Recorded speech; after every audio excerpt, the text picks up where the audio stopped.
The South African Communist Party's 5th Special National Congress begins today. The 4-day Congress in Boksburg is expected to ventilate a number of issues, including the future of the party's alliance with the ANC. Party leaders are addressing the media. Let's take you live to that. Things that relate to him, which part of that I will say something. Let me deal with this one around the reflections about the electorate and their attitude to the ANC. We have come to a broad conclusion. In fact, this was part of our election message.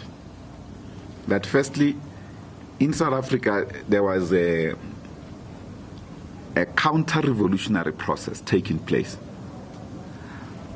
organized primarily by big capital to remove the ANC from political power, or at least to reduce it to below 50% so that it can set up government on its own and it can be forced to go into coalitions.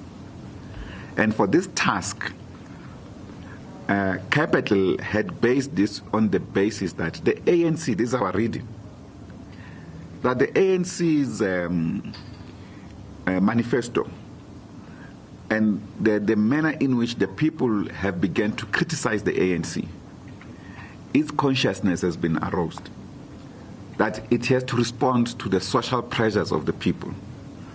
And therefore, in responding to the social pressures of the people, it will have to come with stringent measures, whether it's in the field of taxation, in the field of redirecting resources in the country. For instance, we have already begun to debate, which is a point that we put on the table as a Communist Party, the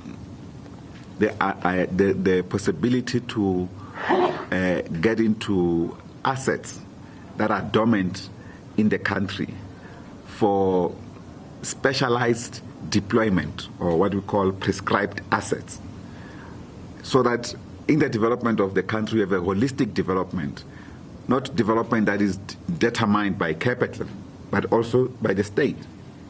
For instance, we raised this question as a Communist Party during COVID.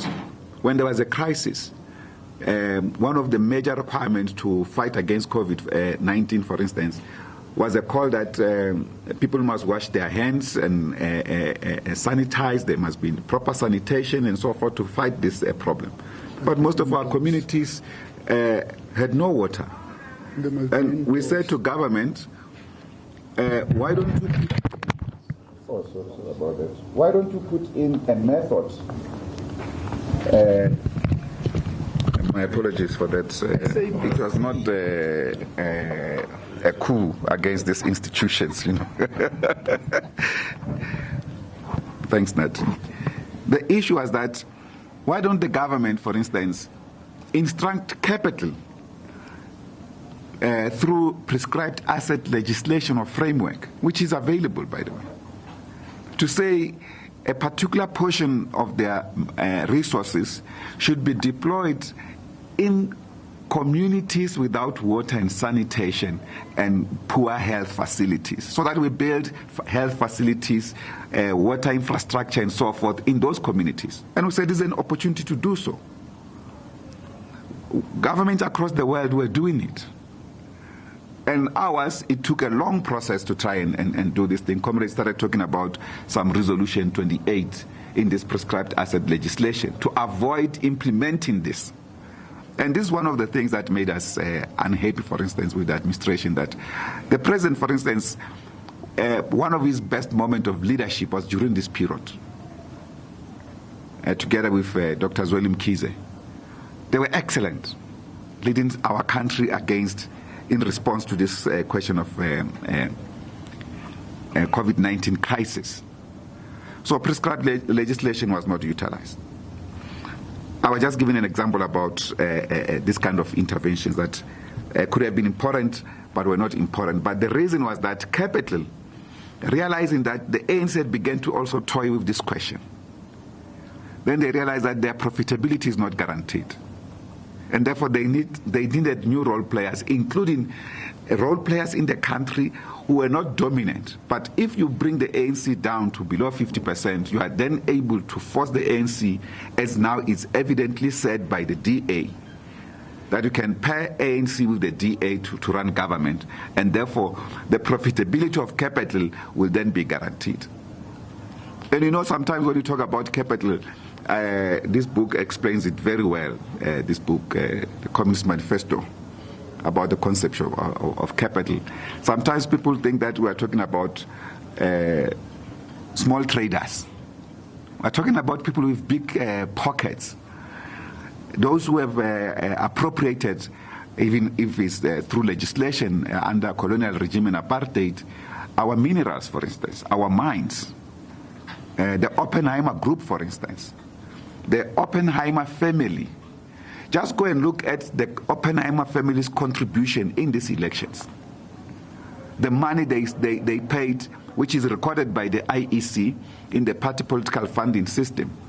How much they gave to the DA, to the IFP, to BOSA, to Action SA, and so forth. Just so that they should be, to the IFP as well, just so that there could be a fight against the African National Congress. So this is what we're talking about. So there was a capital arrangement to remove the movement from political office. And that's why also we do not understand how can a movement that is aware about this thing, post-election, they go to the same capital to make a deal in setting up the GNU.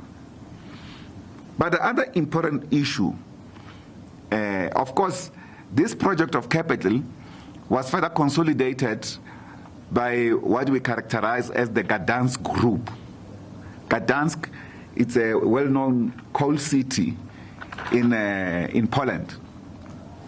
The European Solidarity Center convened a meeting last year, June, in Poland, with working together with the Brenthurst Foundation.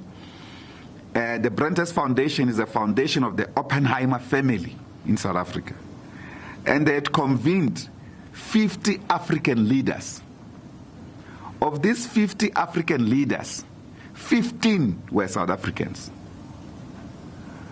That's the basis upon which ultimately, although in the political space, no one traces it back there, ultimately the so-called Moonshot Pact was conceptualized.